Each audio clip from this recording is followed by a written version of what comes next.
Assalamualaikum students, welcome back to the Dental Hacks. Today I'm going to start the anatomy. Now topic of my lecture is the skull. Now the cranium consists of the bones, two of which are paired.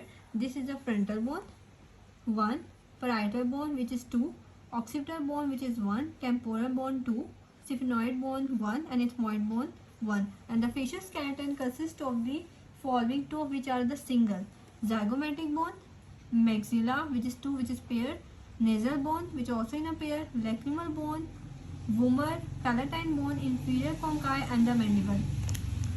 Now the different layers of the skull. The first layer is the skin. This is skin. The first layer is the skin, and this is the second layer which is the connecting tissue. Now the loose connecting tissue, and this is the pericranium, and this is the outer table of the parietal bone, and this is the inner table of the parietal bone, and this is the cerebral vein in the subarachnoid space. From here, this is a sagittal suture, and this is a superficial vein of the skull. This is a superficial vein of the skull, and this is a from here. This is the imaginary vein, and this is a diapolic vein. This is a diapolic vein, and this structure is a superior sagittal sinus. Superior sagittal sinus, and this is the arachnoid granulation, and this is the anterior layer of the dura mater, and this is a meningeal layer of the dura mater, and this is the arachnoid. Now, the structure of the skull are: this is a frontal bone. This is a frontal bone which is 1. This is a frontal bone, and this is a coronoid suture that joins the two bones of the skull.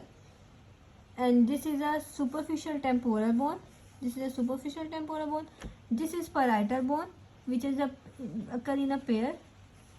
This is a lambdoid suture, and this is a occipital bone. Again, this is a frontal bone. This is a parietal bone which occur in a pair, and this is a occipital bone. The suture that join the frontal bone and the parietal bone is a coronal suture, and the suture which join the parietal bone and the occipital bone is a lambdoid suture. Okay. Now this is a squamous temporal. This is a pterion.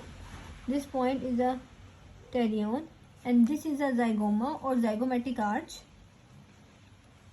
This is the greater wing of the sphenoid bone, and this is a zygomatic process of the frontal bone, because this is a zygomatic bone and this is a frontal bone. Now, so that is known as the zygomatic process of the frontal bone. This is a nasion, and this is a nasal bone, and this is a frontal process of the zygomatic. This is a frontal process of the zygomatic. This is a lacrimal bone, and this is a zygomatic and zygomatic of facial foramen. This is a zygomatic of facial foramen. This is the infraorbital foramen.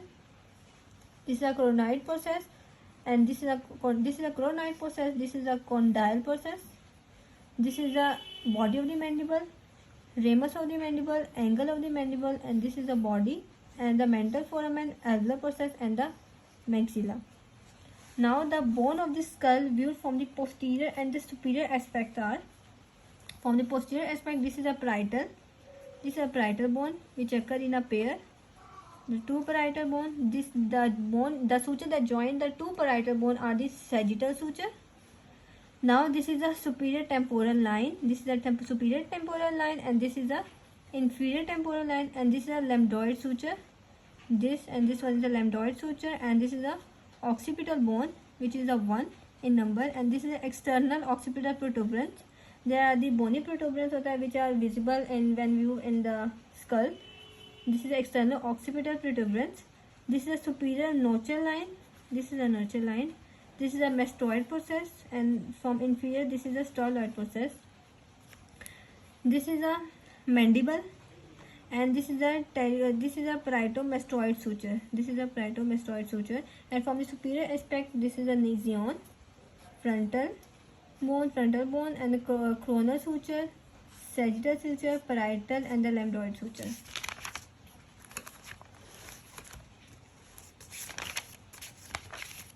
Now the major opening in the base of the skull and the structure passing through them are, and this is also important for the paper point of view. Now the skull are divided into the anterior cranial fossa, middle cranial fossa, and the posterior cranial fossa. This is the anterior cranial fossa. This is a middle cranial fossa and this is a posterior cranial fossa. And the major opening are the perforation in the cribriform plate, and the bone of the skull are the ethmoid bone, and the structure transmitted to the olfactory nerve. The perforation in the cribriform plate which are present in the interior cranial fossa of the skull, and the bone of the skull from which it is present is the ethmoid bone, and the structure that is transmitted through this opening is the olfactory nerve.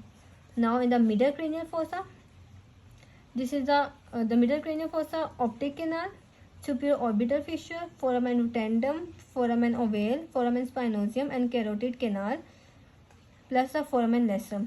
In the optic canal, which are present in the lesser wing of the sphenoid bone, and the structure passing is a optic nerve and ophthalmic artery, and from the superior orbital fissure between the lesser and the greater wing of the sphenoid bone, and the major structure passing are the oculomotor nerve, trochlear nerve, nasociliary, frontal lacrimal nerve, abducens nerve, and the superior ophthalmic vein, and from the foramen rotundum, greater wing of the sphenoid bone, greater wing of the sphenoid, and maxillary vein of the trigeminal nerve are the major structure that is transmitted to the foramen rotundum.